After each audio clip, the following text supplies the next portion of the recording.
Welcome to G20 Interfaith Forum podcast. I'm Marianna Richardson. And I'm Stuart Bird. Today we're going to be talking about the Manaus workshops.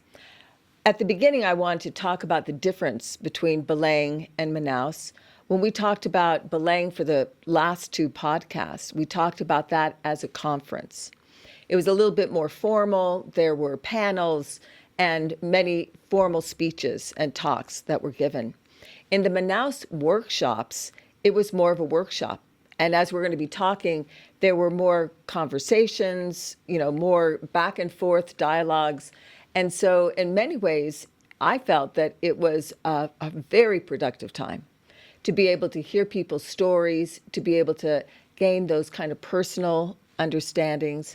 I mean, what do you think, Stuart? What's the difference between a conference and a workshop?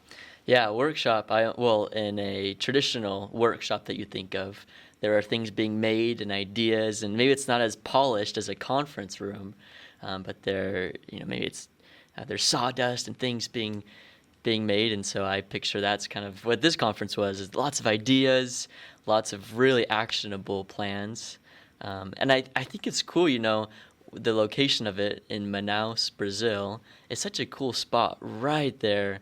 Where the Amazon forest and Amazon River are. And so there's people who live there and are so involved in the tropical forest there. Well, and I love the analogy that just you used, because it is a little messier. When you're doing a conference, it's very orderly, and, workshops can be a little messier. It's not as orderly. But like you said, oftentimes amazing things come out of it. And so that's what I felt about the Manaus workshops, is there were a lot of amazing things that came out of it. The other thing that I wanted to point out too is the themes were a little bit different. The focus on the Manaus was much more on the environment, climate change, sustainability, and practical applications. What are some people trying to do to make the Amazon, better used in a very real way? Oftentimes we think about, okay, what do we do with this great resource? Do we just let it alone? Realistically, that's not going to happen. People are going to go into the Amazon and they're going to use its resources. But how do we do so sustainably? And that was kind of the essence of what we were talking about. So when we talk about the first workshop that we had in Manaus, it was on creating value and prosperity and regenerating nature, religious dynamics and social, biological, and economic factors. Now, there were two sessions that happened. The first session was very much, kind of hands-on. Both of them were very hands-on. But I know you were going to talk about the first session and discuss a little bit about what we talked about there. Yeah. So the first session, the title was Paths to Prosperity with Food Security, Climate Justice, and Living Forests. And like you said, that there was a big focus on sustainability and how to help the rainforest continue and help with sustainable living. The moderator of this session was Romana Remor, who is the chair and the board of directors for the Roble de Sur Foundation. And the panelists included Patricia Cota Gomez, Andre Fiana, Ernesto Souza, and Paulo Oliveira. One thing that was really interesting about these panelists were all of them are very much involved as business people in terms of bringing products that they make from the Amazon to the table of consumers. So they talk about the positives and negatives of that situation. Yeah, they're so involved with the Amazon rainforest there. It's such a big part of their life. Patricia Cota Gomez talked about the concept of socio-bioeconomy, which just from the word alone, you can realize it's talking about kind of the socioeconomics along with the biology and making sure that sustainable growth is happening. And she talked about the importance of taking care of the Amazon for future jobs and development opportunities. They know better than anyone else that the rainforest provides lots of job opportunities, and if we are destructive to the rainforest, then that could harm the job opportunities for the future and the future generations.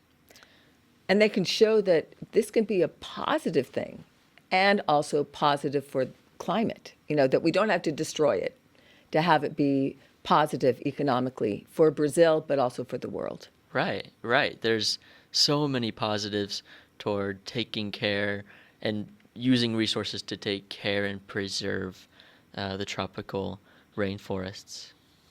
Another panelist was Ernesto Souza. He is an forestry farmer in the Amazon rainforest, and he spoke about his desire to take care of the planet for future generations, and his efforts to recover damaged areas and to plant in places that were abandoned and that were destroyed. And so kind of using the destroyed sections of the rainforest to make it a thriving place for agroforestry and to kind of build up once again that the rainforest. That was a new concept for me. I think oftentimes when you think of the Amazon, the farmer becomes the villain. It's like they're burning down the forest to be able to put in these fields of, for, all kinds of different products. And his point was he's trying to do the opposite, that he's trying to reclaim these areas that have been destroyed and to bring them back into fruition, to be able to have them be a positive part of the Amazon once more. Wow. Yeah, that's such a cool idea. So I really liked that. The second session was driving religious forces for regenerating nature and creating value. And the two, there was a brother and a sister that were a part of this session, Victoria Souza and Jabis Nogueira Souza. And their family actually are also agroforesters, farmers, and they are owners of Orafini Farm in Bahia, which is right there in the Amazon region. And they talked about this whole thing very similar to Ernesto Souza, where they would basically use the Amazon the way it is, protect it, use it, but also grow additional things to it. So they wouldn't burn down everything and then grow what they wanted to. Instead, they used the Amazon to be able to use the things that they needed to get from it, but then to grow more. And so they talked very much about how they would also look for areas in the Amazon that had been destroyed because of man's negative use of the land there, and how they would bring it back. And many of it is just using, natural conservatory kind of principles that kind of make sense. They would use nature itself to regenerate itself. Yeah. And so these principles that they do, they go around the world. They go to India, they go to Africa, and they help other people in, kind of places that have terrible land. They think it's terrible land, but what they do is they teach them how to use this natural process of allowing the land to come back and be fruitful. And it was amazing they showed videos and they talked about their personal experiences. And I found it very inspiring to hear some of the amazing things that they're able to do. Also, the other person that was there was also a business person that talks about how positive that we can bring the products that are in Amazon to the world. And I think sometimes we also look at this as a negative, that bringing business products from Amazon somehow ruins the Amazon. And it can, but what these people are saying is that we can still do that for the world, but we can do it responsibly. And for me, that's kind of both of these sessions. That was the theme, is that we can help, economy grow through the Amazon, but we can also save the Amazon at the same time. Wow. And that takes thought. It's not easy to do both of those at the same time. And so I think that more discussion like these will be necessary. The next workshop was about indigenous knowledge, the rights of nature in responding to climate change. This one was a little more technical, in that we had some Arnie who was there, Arnie Saki. He is at the Merit Earth, the Pacific Theological College, and he talks about the importance of data and understanding what's happening when we talk about some of these climate issues, and especially when we talk about the indigenous people and what's happening to them. His whole point is data analysis, that we need more data to look at in terms of what's happening with climate, what's happening with people, how it's affecting other people. We also had, on the other side, we had Vanda Witoto. And Vanda is an indigenous woman who had an amazing story. She is a part of an indigenous tribe there in the Amazon, and she talked about how her tribe, basically picked her to go to a university and to become a lawyer, to become their voice, their legal voice. And so that's what she does. She is an amazing speaker, and she goes around to teach people about what's happening to the indigenous people there in the Amazon. Wow. And she has a really strong story. I mean, basically, she says, look, we do not have basic sanitation. We do not have the basics for life. And then she said, we also don't have places for garbage. And it was interesting to see pictures of some of the garbage that is also floating down the Amazon River. And so she said, we need help from the government to help sustain us, but not just sustain us, but to support us to move forward as indigenous tribes living in Amazon. Yeah. Wow, that's so cool. I didn't know that story about her. I didn't know that background. What a cool opportunity. And she's doing great, representing the tribe amazingly and helping us understand their situation so well. And I also appreciated her perspective of, we're not against any form of government. No. It's not us against them. We need their help.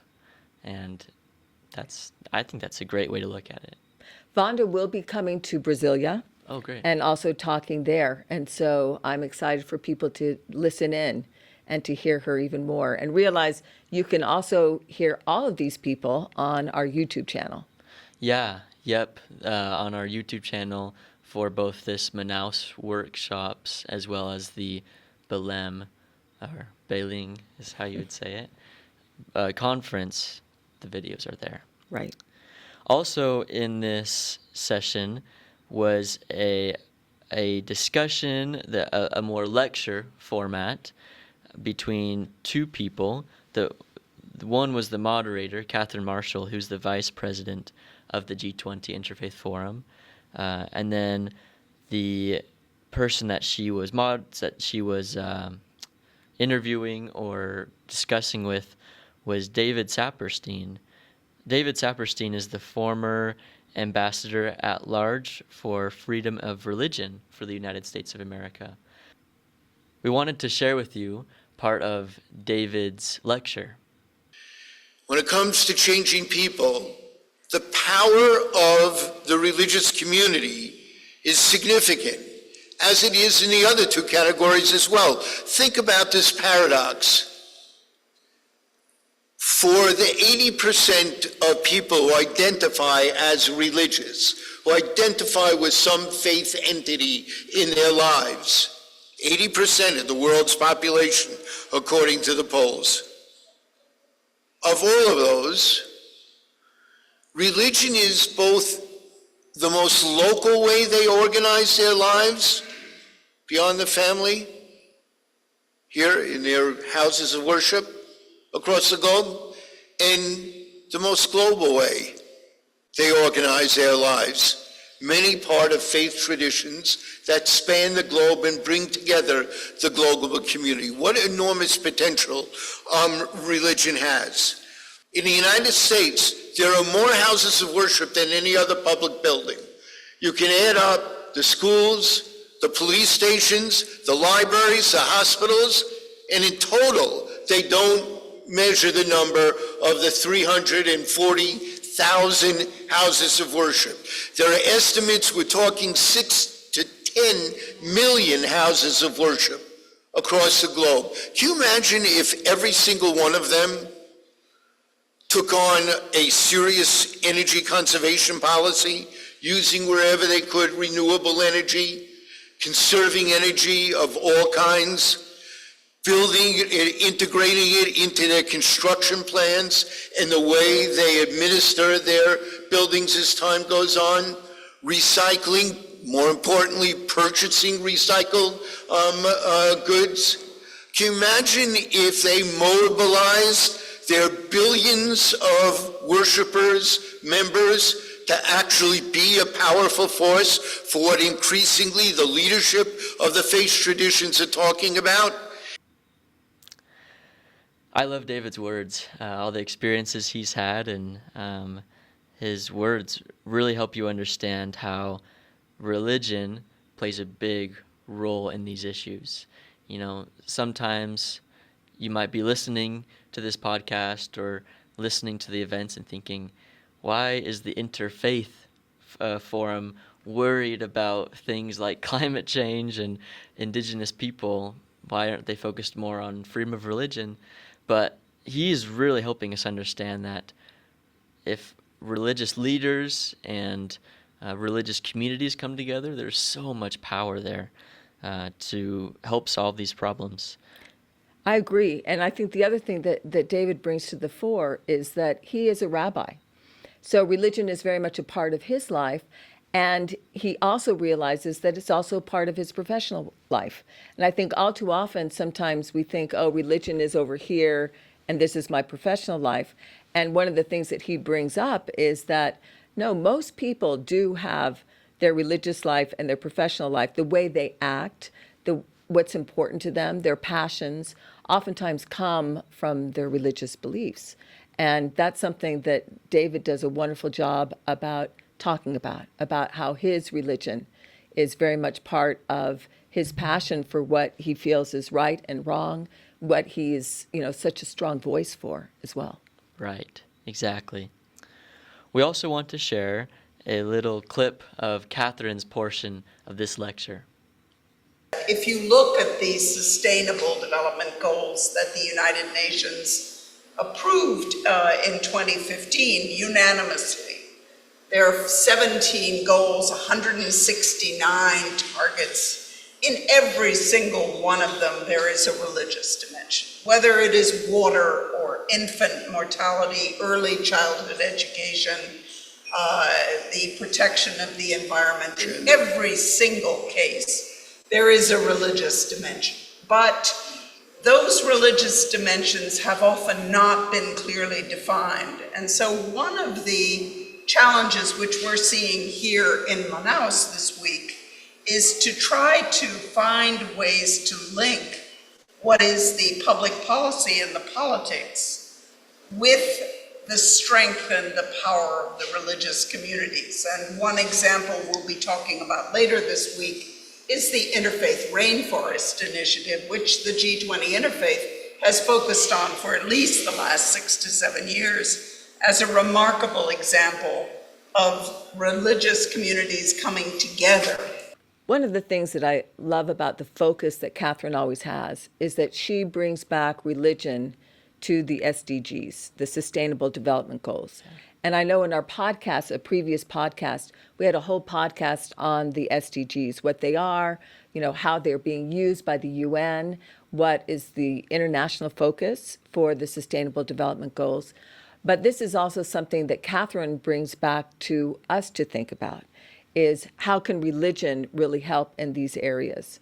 And I know that was one of the focus that she was talking about in this little clip that you just did as well. I think, too, the other thing that I find that's really interesting about Catherine is that she even said people may see the religious and spiritual as something very personal that doesn't have much to do with politics or power. We know that also is not true. There are quite negative associations with religion in many settings, particularly linking religion and violence, but many assumptions are well debunked in many other settings.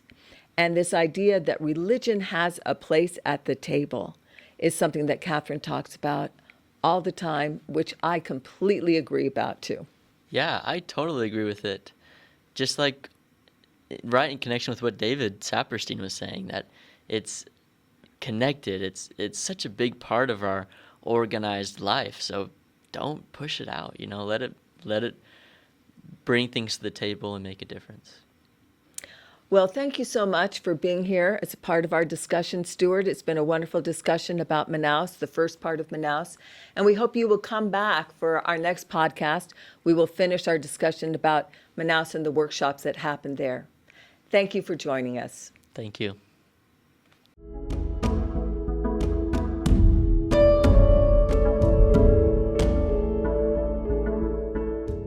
The podcast provides information and discussions on the G20 Interfaith Forum, but the views expressed are those of the individuals involved and not necessarily the official stance of the forum. The content is for general informational purposes only and should not be considered professional advice or expert recommendations. Listeners should exercise personal responsibility, seek professional guidance, and conduct further research when making decisions based on the podcast. The information shared may not always reflect the most current developments, and external links or resources are provided for additional information but are not endorsed or controlled by the podcast. By listening to the podcast, listeners acknowledge and accept these disclaimers. Please be aware that the content of this podcast may be subject to copyright. Unauthorized copy, distribution, and reproduction of any part of the podcast is prohibited.